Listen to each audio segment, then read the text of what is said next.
All right. Crossroads Sports, the college football recap show on a Sunday. Myself, Brandon Reeve, Jonathan Birdsong, JB. How you doing, buddy? How's your weekend so far? The weekend's going pretty well, man. Can't complain, man. You know what I'm saying? Attended the art fair, Butter Art Fair downtown, man. Got to see a lot of sights. You know what I'm saying? A lot of art. You know what I'm saying? A lot of things. In support of my nephew. You know what I'm saying? My nephew is art by Fitz. Everybody knows this. But like, now it's good to see. Actually, George Hill. Not to me, man. But he was there. George Hill was there one night. Teague was there another night. Halliburton was there. So, like, you know what I'm saying? The art fair brings out, you know what I'm saying, even the sports world. Just not just the podcasters, but even the sports. Right. So, like, been a pretty good week. I don't know about Pick'em. You know what I'm saying? If anybody looks at my, you know, saying that our Pick'em, you know what I'm saying, where we at or whatnot, man, because Clemson did not cover. And I thought they would lose, but I didn't think they would. I thought they would cover. You know what I'm saying? That didn't happen. Right. But where you want to, you know what I'm saying, let's jump out, get into this college football thing, man, because the reason why we out here tonight, man, today in the afternoon, man, it's a college football game tonight.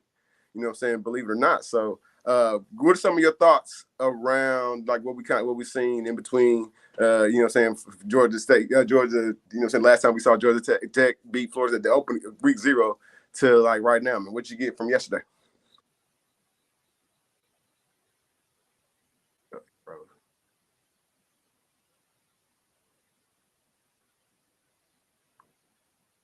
Brandon Reed froze on me. I don't know where he went to. We might have to dip back in here. Hold on a little bit.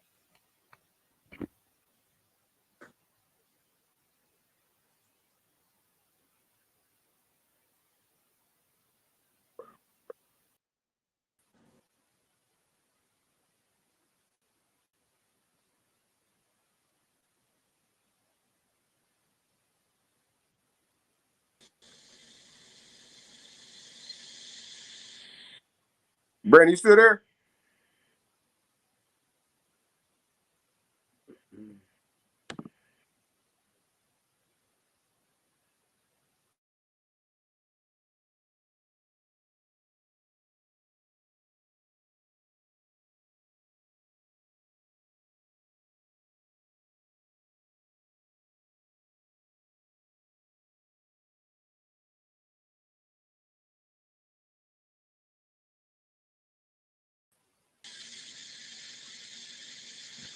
Can't hear you.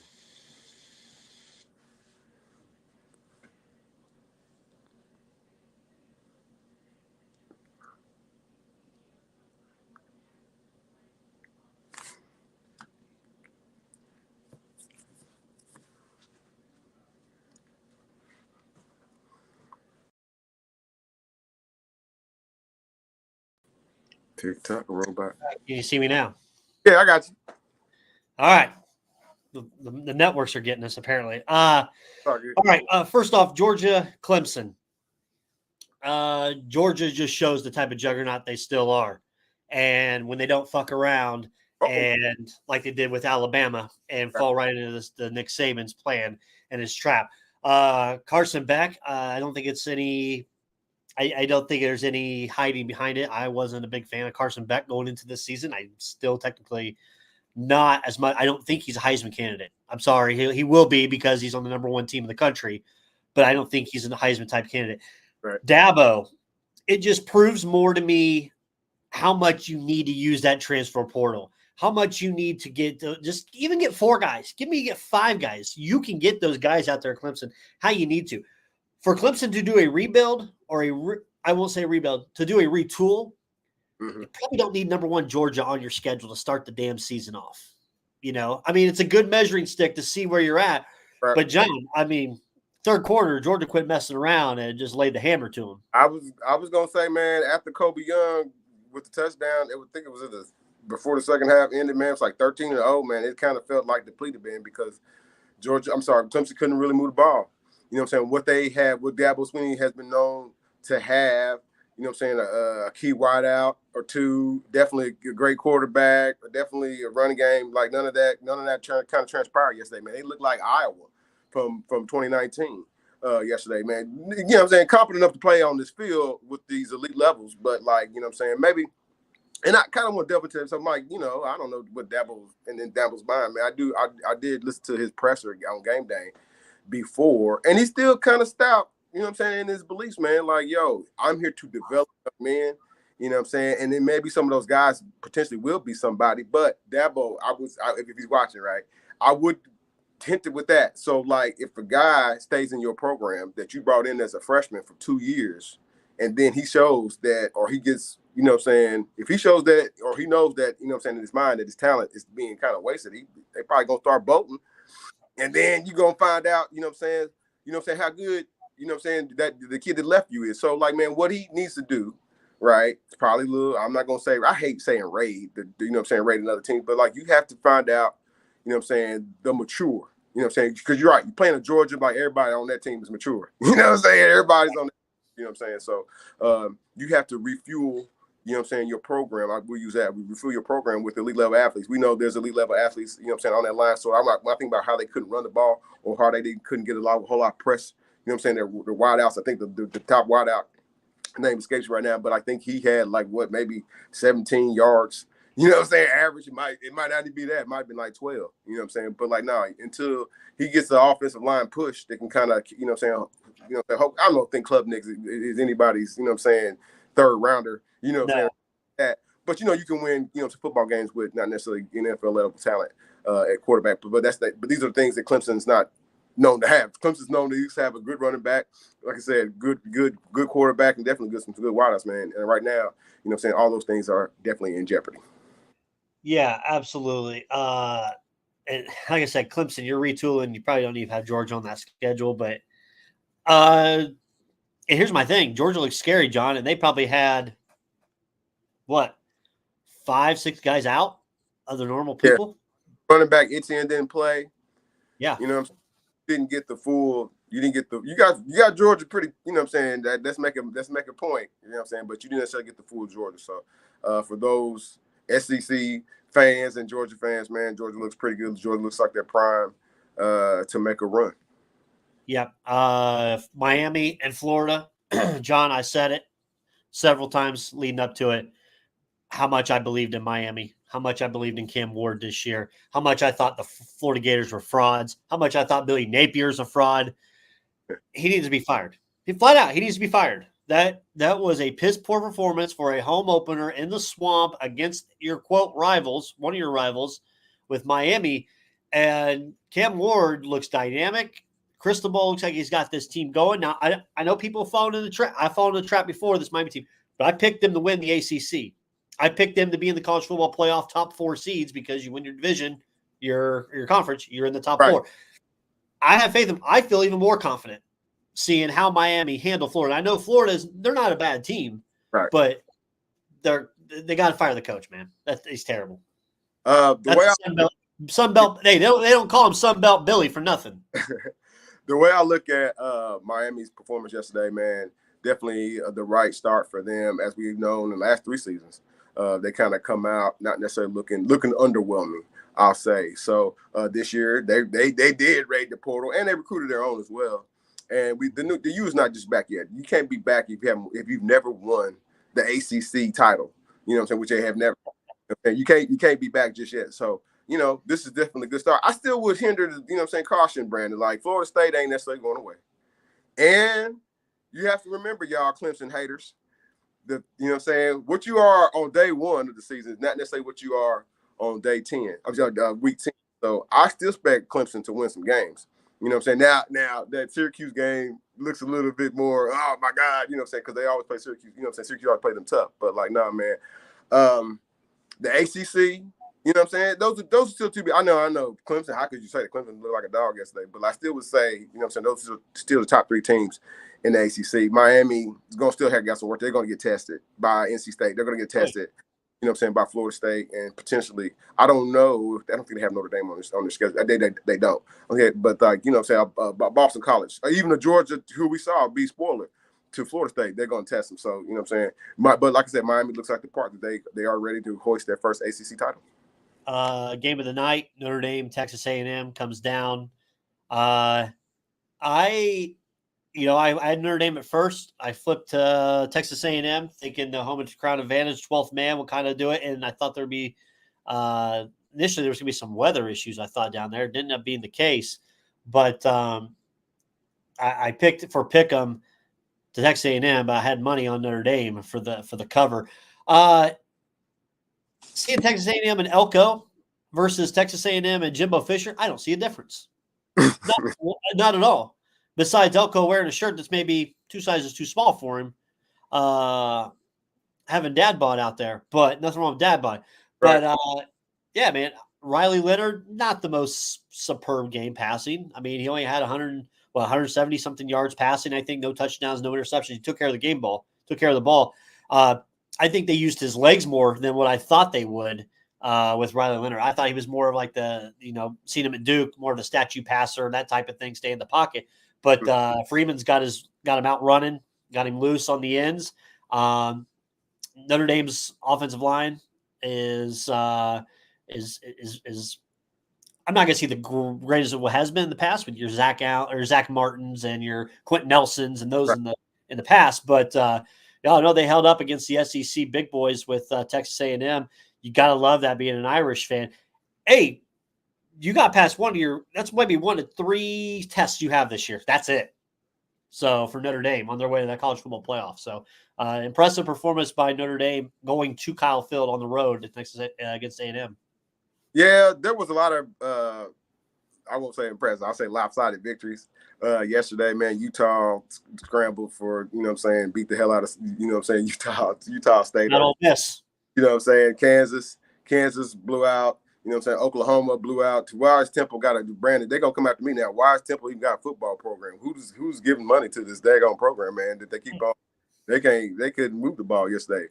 Texas, play Colorado State. They got, look like a daggone tune-up. If anybody remembers Colorado State, that's the team that gave Colorado Dion, a little bit of a problem last year, and man, Texas just took everything away from them. So good luck, Ann Arbor. Texas is coming, next weekend. So, but no, man. Outside of that, man, Brandon, I took there was a couple performances, man. The number 1 recruit is in the nation, Jeremiah Smith, is wide out, went to Ohio State. I know I'm hard on the daggone whiny ass quarterback from transfer from Kansas State to Ohio State right now, but yeah, Jeremiah Smith, he's that deal, bro. It's like so long, Marvin Harrison. We've just picked up another man, and I'm not saying, we've seen a little bit more of Marvin Harrison before we can just saying this kid is better than him. But man, he looks like he got good. He had 2 touchdowns. I get it, man. They were playing Akron. Akron is, it ain't even the mid. Akron is middle, is the bottom of the MAC, but they dominated Akron, and like I said, the kid looked like, he should probably sit for, he should be the, number 1 draft pick in the next couple of seasons as a wide out. But no, man, Ohio State was great. And then on a smaller level, man, this kid that I do, why are you watching New Mexico basketball? This kid, what's his name, Chris Ellis, had 8 sacks already, man. So I don't know. You all know how it is, man, when you're playing cupcake, games the first season. I don't know if he continues that. But if he can keep that at a half, man, he'll get, nods at Defensive Player of the Year on the collegiate level, man.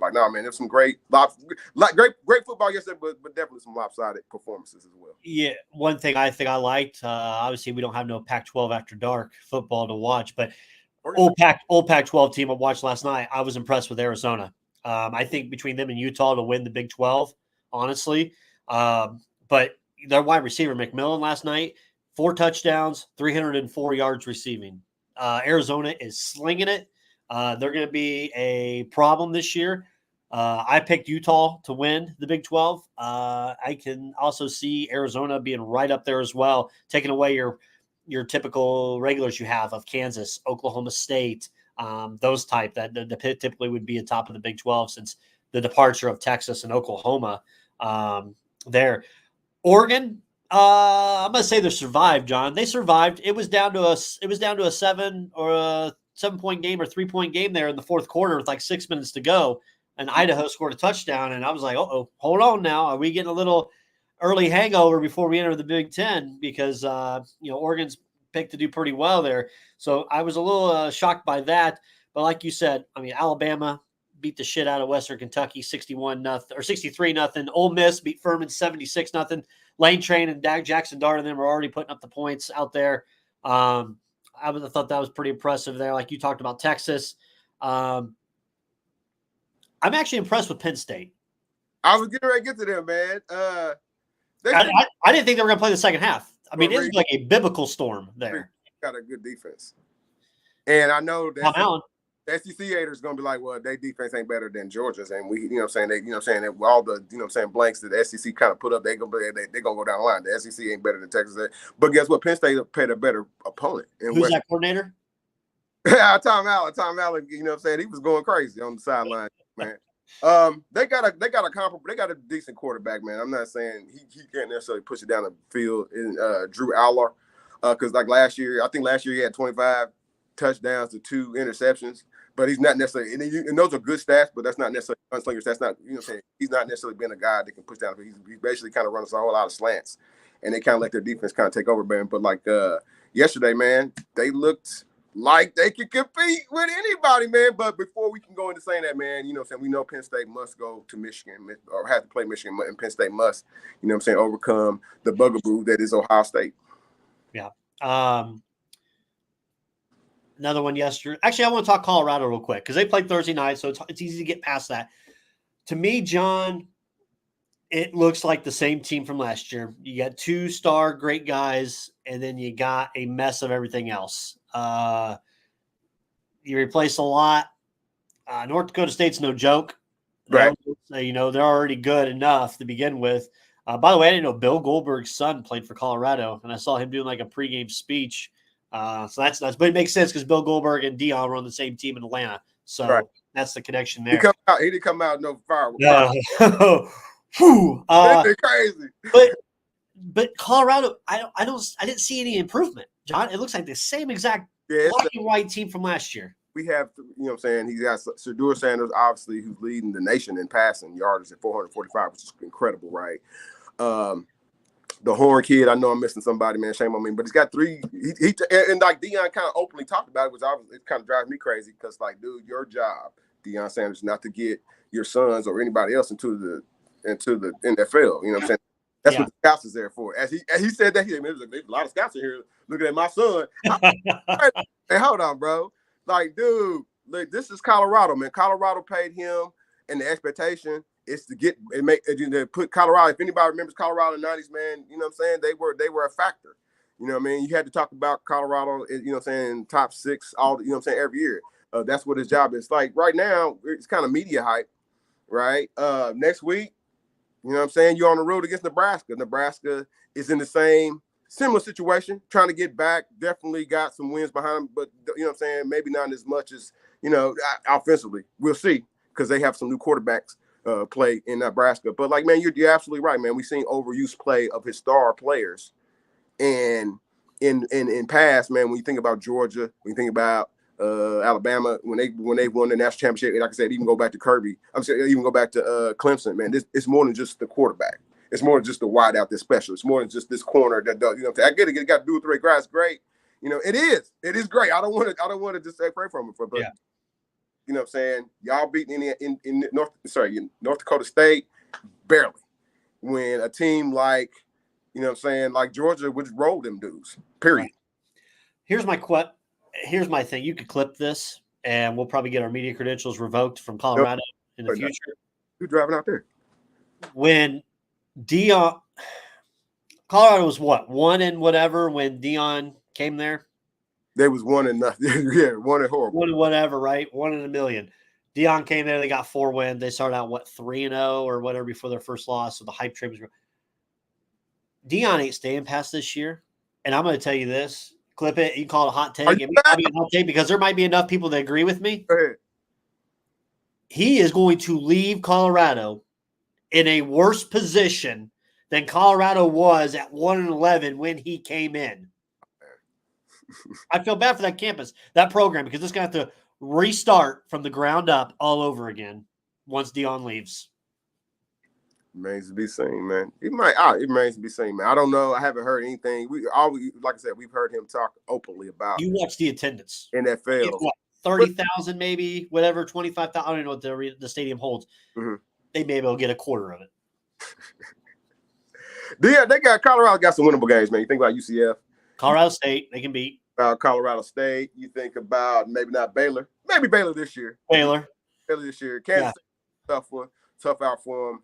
And again, I don't have that full schedule. I don't know if they play, but they eventually have to play the conference. You know what I'm saying? If you want to be, you know what I'm saying, conference champions, you're going to eventually have to play somebody, Utah, Arizona, for some stakes. So right now, you know what I'm saying, unless your doer, you know what I'm saying, throws for another incredible, you know what I'm saying, and keeps the interceptions down, man, he keeps them in games, but like I see a lot of overuse on all his star players. So here's their schedule for you, John, because I knew you'd be asking me. They're at Nebraska. I like Nebraska in that game. I'm just going to tip my hat a little early for that one. They're at Colorado State. Now, I think they're going to win that game, but I think it's going to be close, just like last year it was when it was at Colorado. It was a little chippy. That's Saturday night. That's 2 Saturdays from now, 7:30 on CBS. By the way, the intro for CBS on the Big Ten at 3:30. Oh, it was perfect. Oh, man, he lost his mind, y'all. It was perfect. Baylor comes to town, and then they go to UCF. I don't think they beat UCF on the road. I really don't. Kansas State comes to Colorado. I think that's a loss as well. Kansas State's tough this year, especially when they got the number 1 and number 2 guys. The quarterback in there as well, Heisman candidate, as well as the running back. Then they go to Arizona, where they're going to get the fucking brakes beat off of them. By McMillan. Home against Cincinnati, that's probably a win. I think they beat Cincinnati at home. They go to Texas Tech. I'll give it to them as a win. Home against Utah. It's great. You're home. You're not on your road. Maybe you lose by less to Utah. And then you're at Kansas. Tough game. And you're home against Oklahoma State. Tough game. So I only got 4 wins. Back-to-back 4-win seasons. Deion Sanders. Let's go. 4-win seasons. Don't do that. Don't do that, man. Like I said, man, I think even though, like I said, his players overusage, man, some of these teams don't have those kind of players even on their team. So, you know, it's not going to wow you. You know what I'm saying? You know, me and you, you know what I'm saying, sparsing by two wins. You know what I'm saying? I don't think this is a 10-win season by your imagination. But, you know, if I say 6, you say 4, you still underperform, Deion. You know what I'm saying? For much hype and much talk that he kind of professed. And then, like I said, the attrition, the guys that left the program, you know what I'm saying, and guys you couldn't retain or whatever, that you recruited that you couldn't retain. So, right. Last 2 things I have, IU and Purdue both got good wins. Indiana State and Florida National didn't mess around in those games. Mm-hmm. IU with the backdoor cover there for us. So that helped out a lot. Them covering first. John, just pick them real quick. John, me and Tanner are both 4-4. You're right now 5-3. So tonight's game will be huge because me and Tanner both have USC and you have LSU tonight, which let's lead into that game. Yeah. What do we expect tonight? It's in Vegas. I thought it was in Dallas. Nope, it's in Vegas. USC. I thought it was in Dallas. It's kind of where I'm not in Vegas. I'm not going to change my short drive for USC. Yeah, it's a short drive. That's why I kind of picked lose it, you know what I'm saying, LSU, you know what I'm saying, because like down in the South, man, they kind of rule that. I still think on the field, like I said on episode 313, offensive line for LSU, they'll win by attrition and they'll get the push that they need. This is a new shiny new quarterback, shiny new, you know what I'm saying, all offense, whatnot for USC. There's never been in the Lincoln Riley era where, you know what I'm saying, he's had a team that couldn't score 20 or more. I'm saying they score 20, but I'm also saying LSU, you know what I'm saying, gonna come out the victory. I can't remember what the points differential is, but I do. LSU says LSU -4. Yeah, I got LSU, man. I think they win. I think they win at the line of, you know what I'm saying, in the trenches. I think they lost too much due to the NFL draft. Yeah, you can say USC lost Caleb Williams, but here's my thing. Reading up on this quarterback, this came in with Lincoln Riley. Yeah, Caleb Williams was a great quarterback for for Lincoln Riley and USC, but it was a lot of the breakdown. Once the offense kind of broke down, we kind of let the quarterback free do what he wants. I think Lincoln Riley's finally going to get a quarterback that works a system. His system quarterback is not given the reins to do whatever the hell he wants, like he gave to Caleb Williams from the start when he was right. So I think that plays into USC's advantage. I also think, you know, LSU, they lost to quarterback, Jaden Daniels. Yep. They lost Malik Neighbors, wide receiver. So that's a lot to fill on for Brian Kelly. And maybe he can develop a Las Vegas type accent to use for the game tonight. Oh man, Have like 3 or 4 of those to try to help them. But yeah, me and Tanner both have USC plus the points. I think it's gonna be a track meet between these two teams because neither one of them want to play defense. I got it over 64.5 points tonight. Woo. 64.5. Okay. We got some good. Listen, if you goes your way, man, sounds like we got some great quality football tonight, and it ain't the NFL brand. Yeah, absolutely. So looking forward to that. I know you got to go here, John, but hey, maybe we'll start doing this on some days where we can talk a little college football recap. That way we can fit more during our shows, especially we can't recap a week of football. Right. We talk NFL and try to do pick them all together. So this might have to be a second show during college football season to recap. Right. I know the Crossville fans ain't gonna complain, man. But outside of that, Brandon, I'll just leave us with, man. Caitlin Clark stamped it. She's gonna be rookie of the year, y'all. That is what it is, man. The Indiana adopted her. You know what I'm saying? The Fever, they love her. That's not that we can forget Tamika Catches or any other great Fever players, man. But the Caitlin Clark era is here, man. And like I said, she's probably gonna get rookie of the year. And like I do believe they started out like what 1-4, 1-8, and 1-8, yeah. They played Dallas today at 3. So now they finished like 14-8. So like playoffs is coming. WNBA playoffs is coming for the Circle City, man. Outside of that, man, hey man, I know. Shame on us, man. The Texas folks would be get on us, man. We don't mention Quentin Ewers, so I just did. He had 3 touchdowns. That's about it. But did Arch get in? Say what now? Did Arch get in? Arch Manning? I don't think he did, man. They saving that. Boy, wasting talent down there. So, all right, John, pleasure, my man. Have a great rest of your weekend. Everybody else, have a great rest of your weekend. Join us back. We'll be I think next Wednesday night will be our show. We'll have Pick 'em that night with Tanner. And we'll see you guys then. Enjoy. Conversation continues on Facebook here, YouTube, as well as Twitter. We'll see you guys later on.